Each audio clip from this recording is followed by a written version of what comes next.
They said it would create jobs for Americans. We looked at the reporting on mass deportations over the last year, and spoiler, it's not Mexico paying for secure borders. What if I told you that the government just spent $170 billion of your tax dollars to make your food 10% more expensive? It cost the United States $70,236 to deport one person. Multiply that by 1 million people a year. That's $70 billion. Every single year. We fund this by cutting health insurance, cutting food benefits, and collapsing the pension fund. Supporters say it's an investment in national security and American workers. Critics say it's the most expensive policy mistake in a generation. I've spent 10 years analyzing government budgets and economic policy. I don't have a political agenda here. What I do have is data. And I think this data raises some questions that every American deserves to consider, regardless of where you stand on immigration. Let's break it down. First, let's understand where the money comes from, because $170 billion is a lot of money, and it has to come from somewhere. In July 2025, Congress passed the One Big Beautiful Bill Act, or OBA.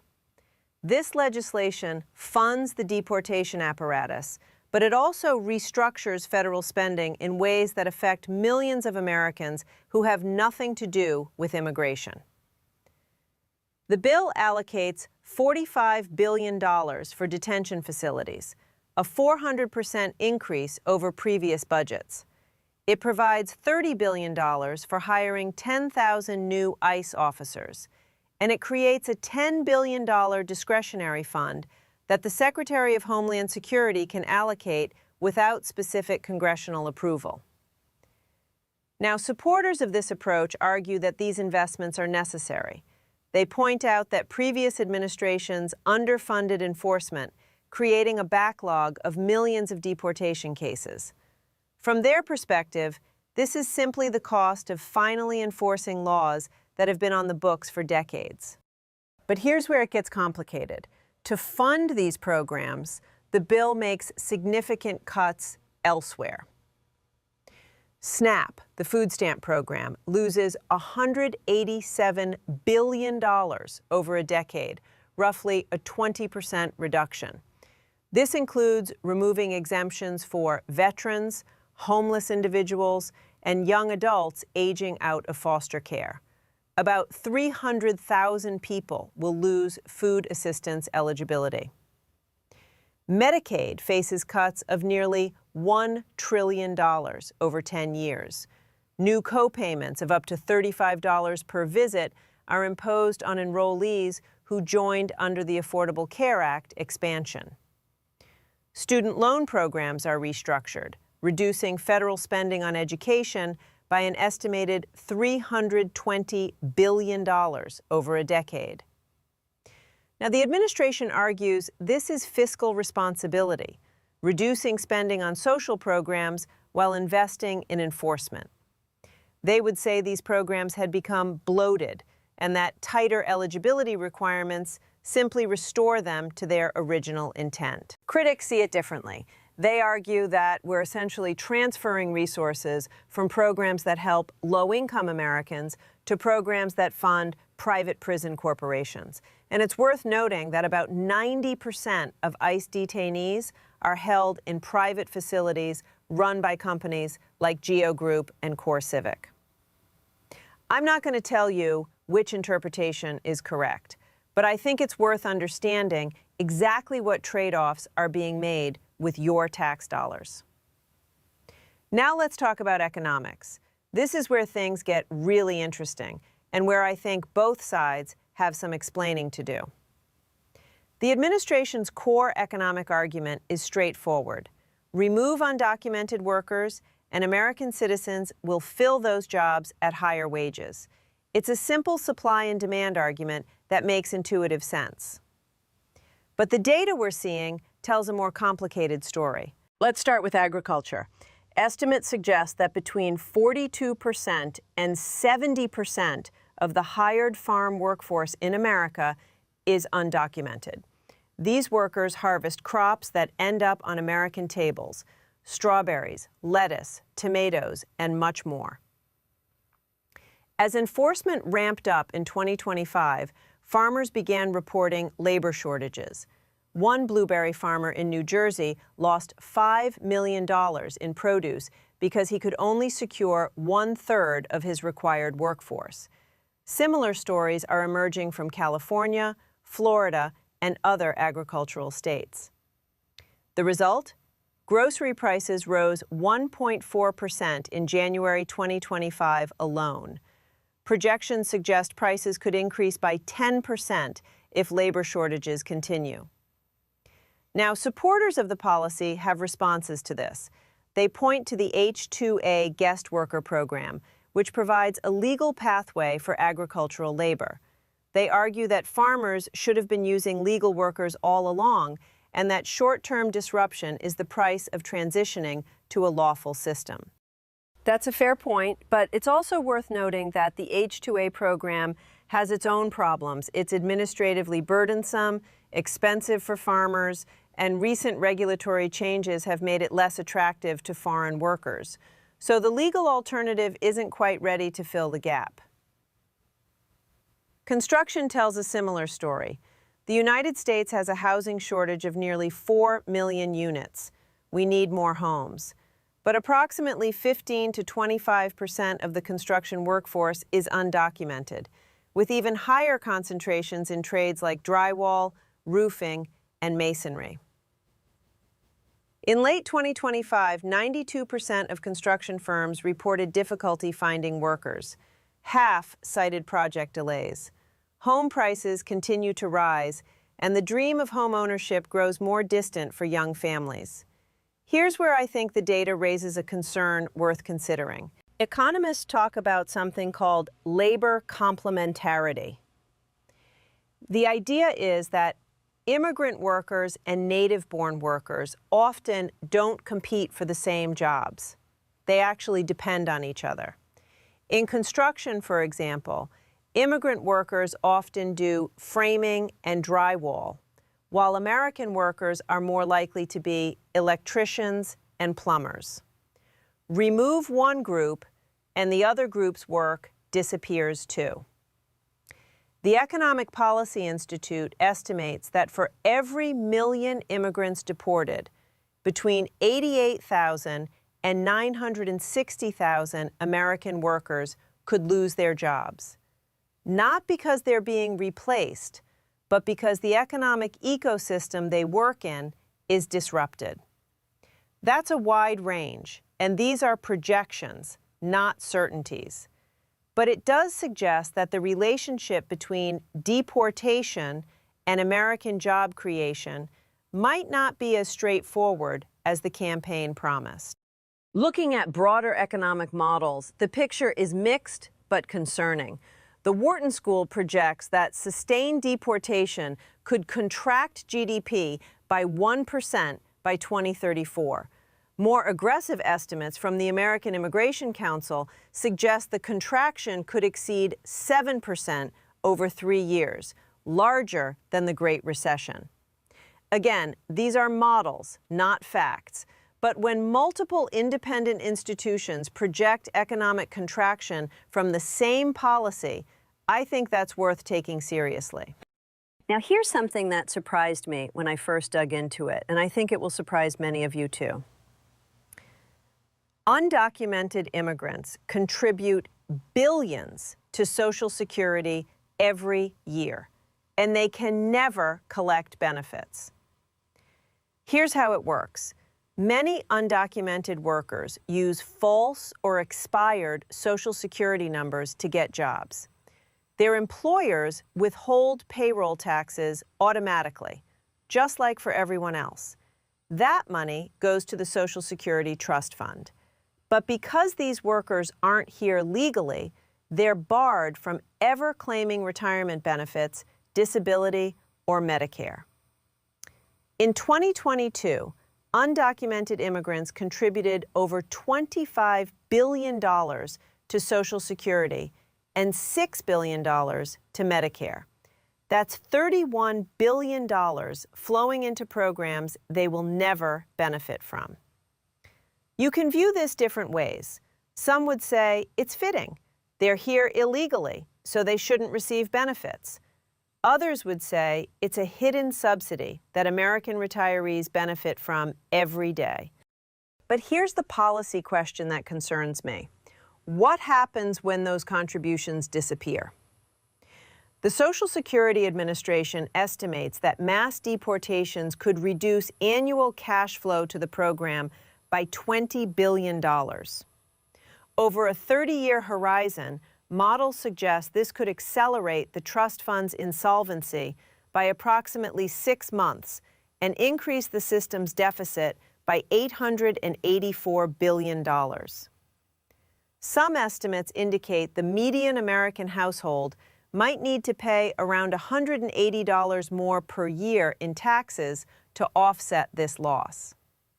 Now, the administration would argue that the right response is to reform Social Security separately, not to maintain an illegal workforce as a subsidy. That's a legitimate policy position. But it does mean that the full cost of deportation includes this downstream effect on the pension system. And I think Americans should know about it before drawing conclusions about whether the policy is worth the price. So far, we've talked about dollars and economics. Now I want to discuss something harder to quantify, but equally important. What happens when an enforcement system of this scale interacts with the rights of American citizens? Let me be clear. I'm not making a political argument here. I'm describing documented events and asking what they might mean. On January 7th, 2026, a 37-year-old American citizen named Renee Nicole Good was shot and killed by an ICE agent in Minneapolis. The Department of Homeland Security stated that she weaponized her vehicle. Bystander video shows agents firing into her car. Reports indicate she was present as a legal observer, not as the target of an arrest warrant. The FBI has taken over the investigation from local authorities. The facts of the case are still being determined. I'm not going to prejudge the outcome. But the incident raises questions that I think are worth asking. When federal enforcement agencies are given expanded powers, expanded budgets, and pressure to meet numerical targets, what safeguards exist to protect citizens who might be in the wrong place at the wrong time? And Good's death is not an isolated data point. In 2025, there were documented cases of American citizens being wrongfully deported. A 2-year-old U.S. citizen was deported to Honduras despite court orders. Another citizen, Mr. Suvanarath, was deported to Laos in violation of a federal judge's restraining order. The expanded use of expedited removal, deportation without a full immigration court hearing, speeds up the process, but also increases the risk of errors. When the burden is on the individual to prove their citizenship immediately, mistakes become more likely. Again, supporters would point out that the vast majority of enforcement actions are conducted correctly and that a few errors shouldn't discredit the entire system. That's reasonable. But when errors include deporting American citizens and the death of an American citizen, I think the question of system design and oversight becomes legitimate.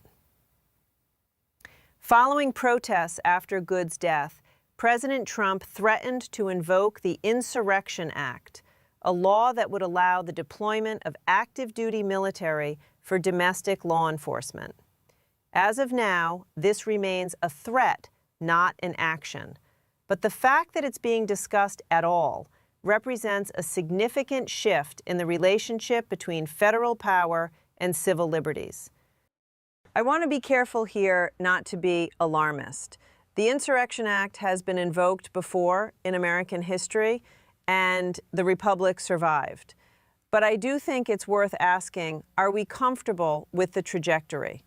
When enforcement tools created for one population start affecting citizens, where are the boundaries? These aren't rhetorical questions. I genuinely don't know the answers, but I think they're questions that a well-informed public should be considering. Let me also address the self-deportation component of the policy, because the language here matters.